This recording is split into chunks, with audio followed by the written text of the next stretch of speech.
That is the movement of being unique. Before I went into recovery, I think I spent my whole life trying to be unique, essentially. Trying to be like original and different. Actually, for a time, I went to business school and community college, and I hated it. But one of the biggest aspects of what they were teaching in that school, was being unique. And that fucked me. No. Because it's like in AA, they talk about terminal uniqueness. Yeah. And it's one of the things that makes us like, keeps us in that isolation of that feeling of being alone. Whether it be through alone in your experiences or being alone in the alcoholic thinking. Yeah, the uniqueness is like the claustrophobia of the mental system. And that mental system is constantly chattering. Yeah. And it's constantly going. Fuck. And it's like it wants to be unique in a way. It wants to be like its own thing because the mental system wants you to follow its commands. It wants to be in control. So it's comfortable. Yeah. So it's constantly chattering away, you know? It's distorting what's happening, or it's going to pass and going to future. That's really the crack. That's why I like the Course in Miracles, because the Course in Miracles is essentially like a super in-depth study of what you're not when it comes to negation. Yeah, from Advaita.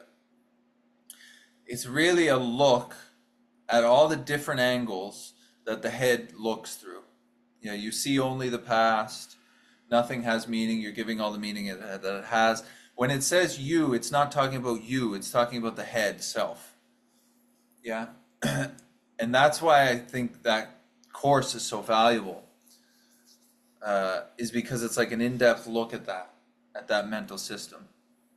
And when you see all the different angles it has, then you can really negate the you-ness of it. Yeah, I'm not that, I'm not that, I'm not that. So that when it arises, you stop getting caught in it. Not the you. There is no you that it's arising to, but we stop getting eaten up by the idea of that thought system is arising to you. And in my experience, one of the best ways to do it is to simply sit down and look. Like Ramesh Balsekar used to talk about this, doership, a lot. And it's super valuable to sit down, or even in your day-to-day life, to see where the head is and what you're doing, yeah? Because the head is usually way off of what's actually happening. The kicker is when you lay down to go to sleep. Yeah, it doesn't take any thought to lay down. Yeah, to lay in a bed. There's no thought required. There's nothing to figure out. There's no analysis needed. Yet the head is fucking gonzo. It's like completely thinking about 5 years from now, or it's thinking about 10 years ago. Yeah. Just see that the head is way off the mark. And it becomes quite clear that you ain't doing that. Yeah. Because it's never on the mark. It's always reaching at these past and futures. And if it's thinking about the present, it's distorting it. So it's interpreting what's going on in the present. Yeah, so you're not even getting the quote unquote seeming present moment, which you can't really catch, yeah, in time, but the head's gonna try. It's even interpreting that. So you're not even getting a clear view of that from the head. You see? And you can really see it. You don't have to listen to me or somebody else. Look at your own experience of this. The head is never here. Yeah? It's interpreting. It's grabbing past, it's painting a future. You see? And when we're living from that system, it feels like we're never here. It feels like we're not present. And then what happens is we try to get present, let's say through spiritual practice, as the system which can never be present. Yeah? It's like trying to be no thing as a thing. Thingness cannot be no thing. Self is not a thing, but it's definitely sensed as thingness. And if you're trying to get to no thing as thingness, it ain't gonna fucking work, essentially. Yeah. But people will spend lifetimes trying to do that. And like Wang Po says, it doesn't work. But if you just look at the mental interpretation, yeah, it's not matching. And it really helps give up the reliance or the dependence and stops putting faith into that interpretation because you see that it ain't catching it. Yeah, there's a story going on about what is seemingly not happening. And it's, if you're listening to that story is directing your life. We could say that story is actually misdirecting your life. Yeah. And for the addict or alcoholic, it's drastically misdirecting your life. Yeah.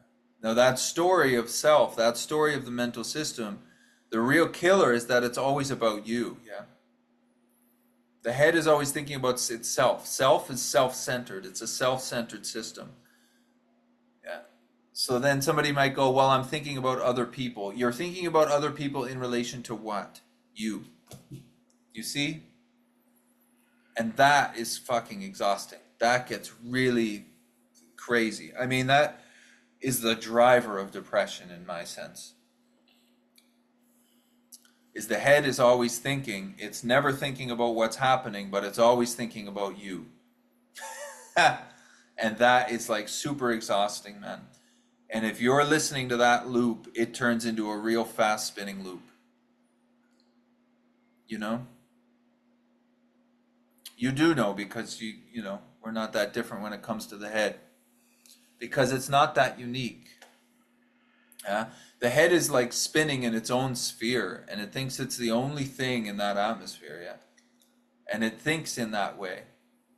I feel like it does it actually to try to isolate what you are, to try to control what you are, yeah? It tries to paint itself as the God. In AA, they say, you have to stop playing God. You have to quit the debating society. So what is playing God and what is debating is not you, and it's what we call self. It's the mental system is trying to play God, yeah? And it's misleading. It's misleading. And because it's self-centered, it gets very exhausting and you want relief from it, yeah? Now, in a way, booze worked for me. It kind of broke the cycle. But the consequences were crazy, and as soon as it wore off, everything was back. I couldn't maintain the blackout, essentially. Tried, you know? I saw it wouldn't work with booze, so that's why suicide became a real option. Because suicide is seemingly a way to maintain the blackout. Yeah. By killing the system. Yeah. Because it really feels that you're in that system if you're listening to the head go round and round about you. Yeah. Now that's the thing that's not factual. You're not in that system. So to try to get out of it actually only reifies the idea, and it's only an idea that you're in that mental system. Yeah. But when you sit down and you look at it and see how erratic it is and how it's not touching on what's going on, it's misinterpreting. It's way off in the past or way off into the future. It's thinking about something that happened or something that it thinks is going to happen. Yeah, and it's placing that on what we would call the present moment. And now if you're listening to that, you seemingly feel like you're never present, so you're getting irritable. Yeah, because that's going to make you irritable. Constantly thinking about you in situations that aren't happening right now. Does that sound anxiety inducing? Fuck yeah. Super anxiety inducing. Yeah. So the Course in Miracles I like because it's looking at self and all of its different faces. I mean, the 12 steps does this too in step 4. Yeah. It says that in step 4, we're going to look at one of the main manifestations of self, which is resentment. Yeah. So you essentially write down all the people you resent and why, and you start to see self, boom, popping up everywhere, yeah? How it made you feel, self-pity, you know, selfish, how it made you react. Those resentments make us react in certain ways, selfishness. Yeah, yeah. So you see all the different angles that the head takes, and you see how it's controlled your life. But you don't need to be an AA. You don't need to be an alcoholic or an addict. I mean, this is part of the uniqueness. This was me, man, for a couple years in recovery. Yeah, everybody who's not an addict doesn't have these issues, was the idea. Yeah. So even in recovery, I had this fucking uniqueness that I was different. But you definitely don't have to be an addict to see that the head is not firing on what's going on. And you definitely don't have to be an addict to see that you're not doing all of those movements of the head. Because it's the doership that kills us, yeah? The head is always thinking about the past, it's judging now, it's misinterpreting now, it's projecting to the future, it's doing all these back and forth things, yeah? And then if we're listening to it, it's talking to Jay as me, essentially. It's talking to me as me, yeah, in the voice of me. So if I'm listening to that head, it's got me running. It's got me running a lot. And it's very, very uncomfortable. You don't need to be an addict or alcoholic to see that. And to see that you're not initiating that. Yeah? This is like the cracker for me was like really hard depression, was like the head would go from super happy to super depressed in 5 minutes. The body would get all cold because the head interprets to the body of which it's a part. So if it's you get super depressed, in my experience, essentially the organs like start shutting down, really. You get super tired. There's just all kinds of crazy fucking physiological things happen. But the real note of the whole thing is I could not do that. I couldn't instill that even if I really wanted to, yeah? So something else is going on. There's something which is within this system of self, this mental system of self-thing. Yeah, there's something which is manipulating that system far beyond what I could possibly do. Meaning that I am not self. I'm not that system. Yeah, you are not that system. We got to see that.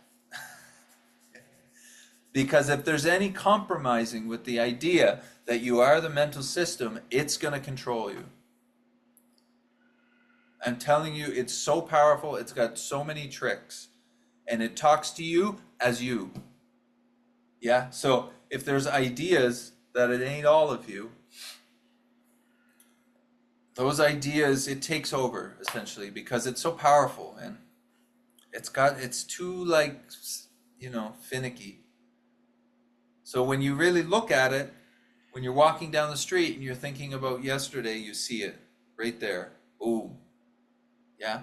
And now that's happening all the time because it's reifying itself. Do we really need all of these thoughts? No, of course not. But self isn't a thing. There's no thing called self. There's no I that all of these thoughts are arising to, yeah? And because it has no reality, it has to keep firing all of these thoughts off over and over and over again to keep reifying its non-thingness, essentially. Yeah? To keep reifying itself as a thing, but it's not a thing. So it's showing its face every moment that it's firing. And then it uses the senses. Yeah, whatever comes in through the senses, it claims that as if the senses are arising to you. Yeah? Now that's the false thing of it. But if you see the head and how it's never really on what's going on, yeah, you start to get skeptical of the head, which is really good because as soon as that doubt comes in, then you see it. Yeah, you see it cleanly. You see the falsity of that mental movement. And that's the freedom from it, is when you see that you're not doing it, yeah? That it's not you. There's something before the mental system which is seeing it fire off all these random things. And as soon as you see that it's not on what's going on, yeah, you start to question it, and that's when the faith in it starts to waver. And that's, for me, that's fucking where the relief lands. Yeah. Because inquiring into the mental system and inquiring who does that mental system arise to is super effective. But in my experience, there's still like a little taste of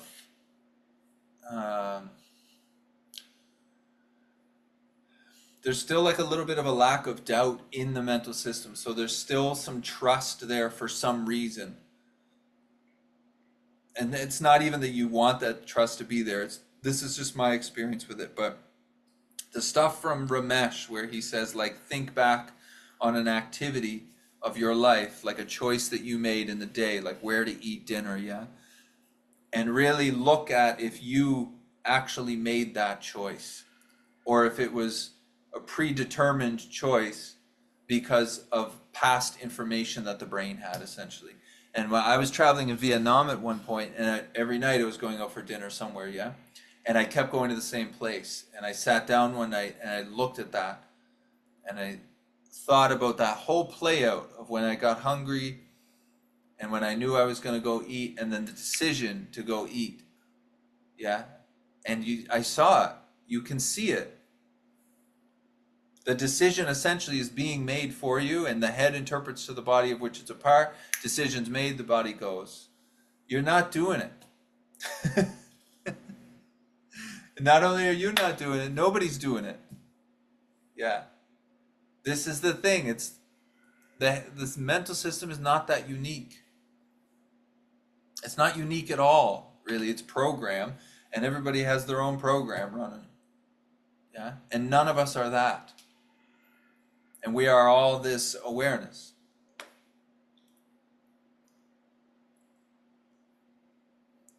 I wanted to bring it up because the uniqueness thing is like a fucking killer. Because the head is talking to me as me, yeah, and it feels like I'm super unique in that. So that the contents of that head, yeah, are my contents. And then you go to an AA meeting or you read the AA Big Book, and if you're an alcoholic, the big books are pretty much about you. Yeah, so you're like, shit, maybe this isn't so unique, these thinking, this thoughts, this program that I'm running under. Yeah. And then the way it acts definitely isn't unique. Thinking about past, future, yeah. The head is in time. Self is in time and space. What you are is not in time and space. Yeah. The head is seemingly thinking about past and future. The body is seemingly moving through space, and you are neither. You could argue that you're the space it moves through. Yeah. Which is always now. You are nowness in which everything else arises. The only way you can know that you're not feeling present is because you are before it. You see? The only way that you can know that the head is never present is because you're before it. The only way you can inquire into I is because you're before it. Not as a body. Not as a mind, you see? You're before it. You've always been before it, and you're always going to be before it, yeah? And every time you see the head in all of its glory, and you see that you're not it, you land right back from where you've never left. Awareness. Whatever you want to call it. Buddha nature, God, presence, beingness. Doesn't matter. Same shit. You are there all the time. That's what you are. The things that arise in that space are what you are not. The things that arise in that space can only arise in that space because of the space, but the space does not need the things to arise in it for it to exist. So what is real? The body or the mind, or the space of which it arises in? Because the body and the mind are always changing, and the space of awareness in which they arise is not changing. So I would put all my money, which isn't very much, but I got some, I would put all my money on the reality of the space and the unreality and the illusoriness of the contents of that space. And then let life play out as it plays, yeah? Because if we're living from the head, really the head is living with us, meaning it's pulling us around. Yeah. And that gets very uncomfortable. And you want out of that discomfort. Yeah. But you will not get out of the discomfort of self as self. Meaning that the mental system is not going to get out of the discomfort of the mental system. It can't do that. We know that from Alcoholics Anonymous. Self is not going to get out of self. The problem, the thing which created the problem, is not going to be the thing that gets you out of the problem. In this case, as far as non-duality is concerned, you are the problem. What you're taking yourself to be is the problem. Yes? But that you ain't you. So we look at that idea of you and see all of its faces so that you can go, I ain't that thing. And then you can stop living under its command. Yeah.